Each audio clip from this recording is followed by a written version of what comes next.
Bueno, pues estamos en el castillo de Chinon. Chinon es una fortaleza medieval que se construyó a lo largo de diferentes momentos. De hecho, al final son 3 castillos. Alcanza su primer gran momento de apogeo en la segunda mitad del siglo XII, o sea, en época de los Plantagenet.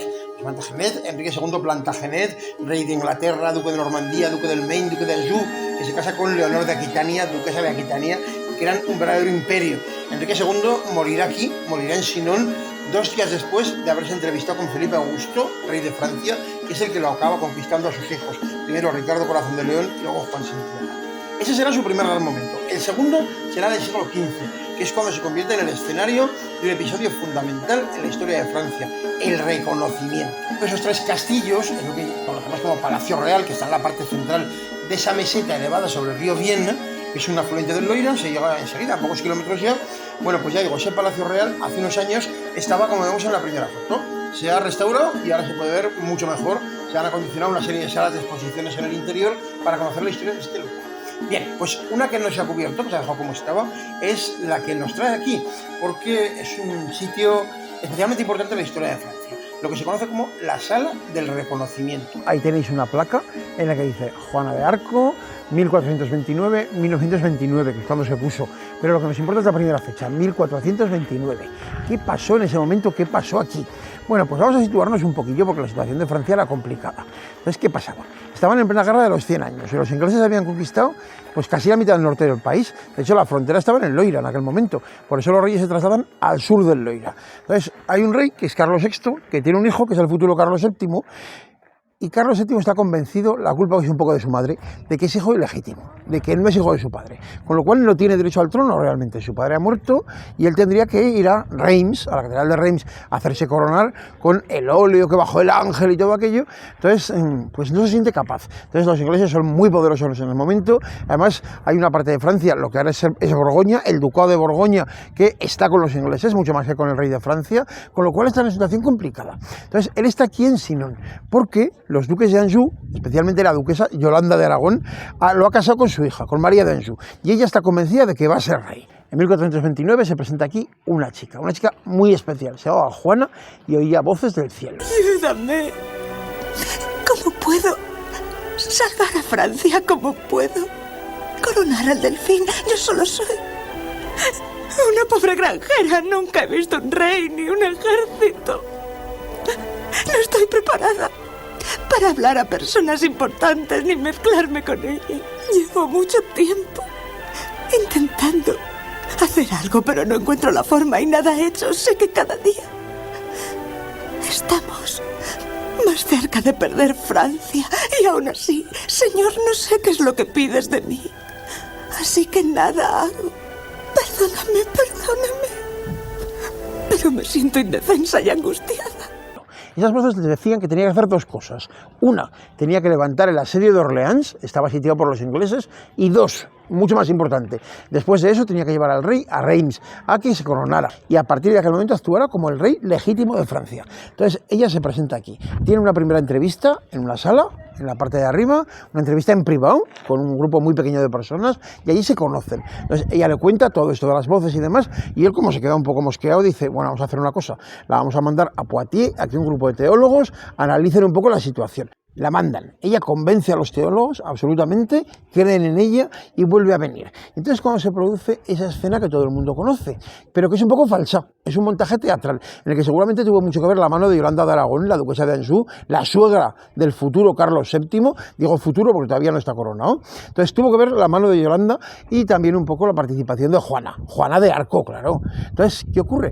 Pues que entra aquí al salón y se encuentra con la corte y un personaje que está ahí al fondo, que se supone que es el rey, pero no es el rey, es un cortesano al que el rey le ha dicho que se vista como él. Entonces ella entra y se da cuenta perfectamente de que no es el rey y mira entre la muchedumbre a un personaje y se arrodilla delante de él. Todo el mundo se queda admirado, ha reconocido al rey, aún sin estar en su trono, aún sin su corona, lo ha reconocido perfectamente. Pues claro que lo había reconocido, si hacía mes y pico había tenido una entrevista en privado con él, claro, aquello era un montaje, era puro teatro, pero todo el mundo se quedó convencido. Entonces, claro, a raíz de eso, el rey le da armas, le da soldados, consigue levantar el sitio de Orleans y después de eso lo lleva a Reims para que lo coronen. ¿Y por qué precisamente a Reims?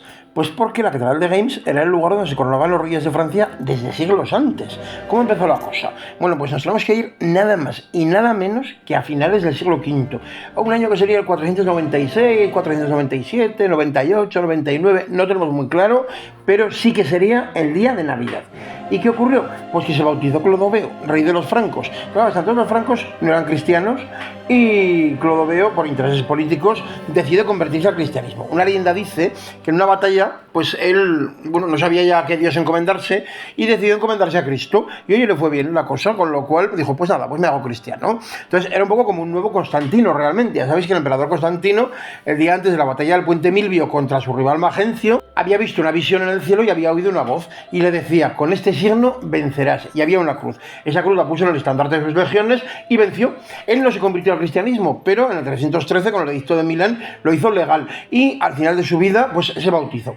¿Qué ocurre? Pues Clodoveo fue un poco como un nuevo Constantino y su bautismo fue bastante especial, o por lo menos eso se contaba siglos después, porque en el momento del bautismo la verdad es que nadie escribió nada, pero siglos después se decía que había bajado un ángel con una ampolla desde el cielo y esa ampolla llevaba un óleo sagrado.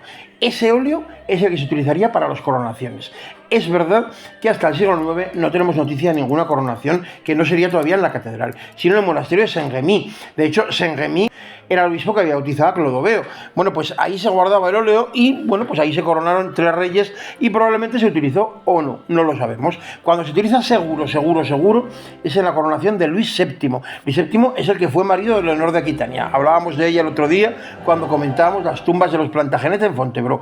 Bueno, pues Luis VII ya con toda seguridad se corona en Reims, en la catedral de Reims, todavía no la catedral gótica, pero una anterior, y ya lo ungen con el óleo que había bajado dentro de la santa ampolla que era la que había traído el ángel. A partir de ahí, la lista de reyes que se coronan en Reims es muy larga, pero la coronación no era solamente la coronación, ya digo, no era solo poner la corona en la cabeza, era un acto sagrado completamente, y la unción con ese óleo le daba ese carácter de una manera extraordinaria. Eso era lo que tenía que hacer Carlos VII, porque así, una vez coronado, una vez ungido con el óleo de la santa ampolla, dejaría atrás cualquier duda acerca de su legitimidad. Y esto, Juana de Arco y seguramente Yolanda de Aragón, la suegra de Carlos VII, lo tenían clarísimo. Es un resumen de la situación, para hacernos una idea de lo que ha pasado y lo que va a pasar, pues os dejo este que seguro que os trae muchos recuerdos. ¡Oh, Dios mío, Dios mío, Dios mío! ¡Escucha!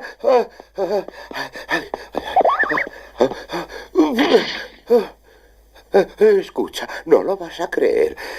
Juana de Arco, la joven pastora, llegó a caballo al palacio de Sinón para hablar con el delfín. Para burlarse de ella, se escondió entre sus cortesanos y puso en el trono a un joven noble ricamente vestido.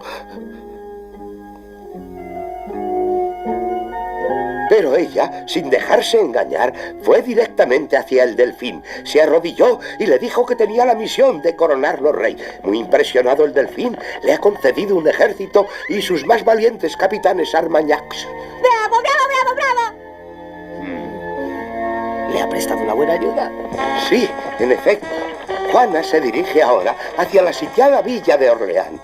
Ha jurado liberarla de los ingleses. Bueno, ¿vamos? ¿Eh? No os preocupéis, yendo juntos siempre salimos con bien. Adiós. Los hijos ya son mayores, ellos os ayudarán. No podemos dejar sola a la valerosa Juana de Arco. Los defensores de Orleans se encontraban muy desmoralizados cuando, atravesando las líneas inglesas, Juana, a la cabeza de sus hombres, entra en la ciudad sitiada. ¡Vamos! Durante el asalto a una fortaleza enemiga,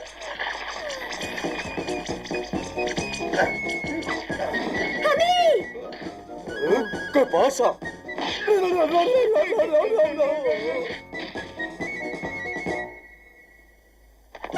camino de Reims y su catedral, donde Carlos VII será consagrado rey de Francia por la gracia divina.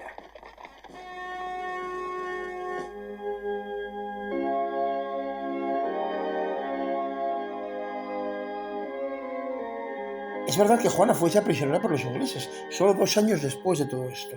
Que Carlos VII no movió un dedo por salvarla, o parece que no la movió, y que al final la quemaron en la hoguera en Rouen. Seguramente el rey lo consideró un daño colateral, ya había cumplido su misión, había hecho lo que tenía que hacer, y puede que incluso la viera ya como un estorbo. Pero desde luego fue gracias a ella que pasó todo lo que pasó después.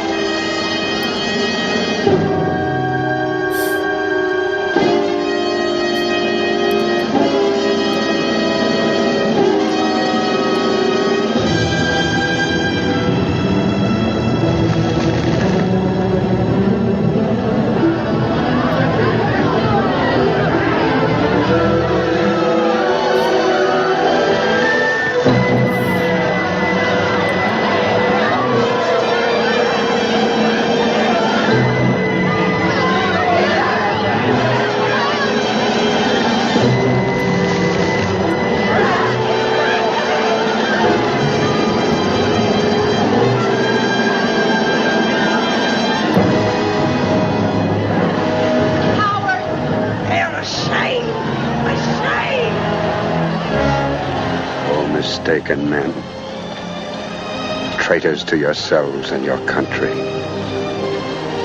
You thrust greatness and an undying name upon your chief enemy. Now the executioner has lighted the faggots and sends her spirit up from the fire and casts her body to the winds. And you shall never hear the end of this day's work. The winning of a few victories, that could be put aside as a 9 days wonder. But you've made her a symbol.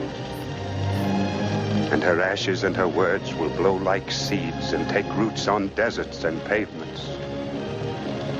They will flower into heralds and prophets to spread her fame. This will be her age, her century, and all the rest of us, priests and kings, will be minor figures in her tragedy. A partir de aquel momento empieza otra fase de la historia de Francia. La balanza de la guerra de los 100 años cambia por completo. Empiezan a recuperar el país, les va a costar, porque si esto es en el 29, hasta el 53 no tiene lugar la batalla de Castillón, que es un poco el final de la guerra de los 100 años. Les va a costar, pero lo va a conseguir. Entonces, a partir de ese momento, él se convierte en otra persona completamente diferente. Gracias a una mujer, a Juana de Arco, y gracias a otra mujer, una amante, Agnès Sorel, la primera amante real francesa, la primera amante oficial. Por supuesto que había habido otros amantes de reyes de Francia, pero es la primera oficial, en titre, que decían ellos. Entonces, ¿qué pasa? Pues que Agnès Sorel le va a devolver la confianza en sí mismo, va a hacer que él quiera ser lo que Agnès ve, con lo cual eso es fundamental, se va a convertir en otra persona. Entre Juana de Arco y Agnès Sorel le van a dar ese empujón, y aquí seguirá estando su mujer, María de Anjou, que va a ser fundamental también, va a ser un soporte clave para él. Entonces, ya digo, gracias a todo esto va a acabar la guerra de los 100 años y empieza otra parte de la historia de Francia que va a ser gloriosa, pero de esa hablamos otro día.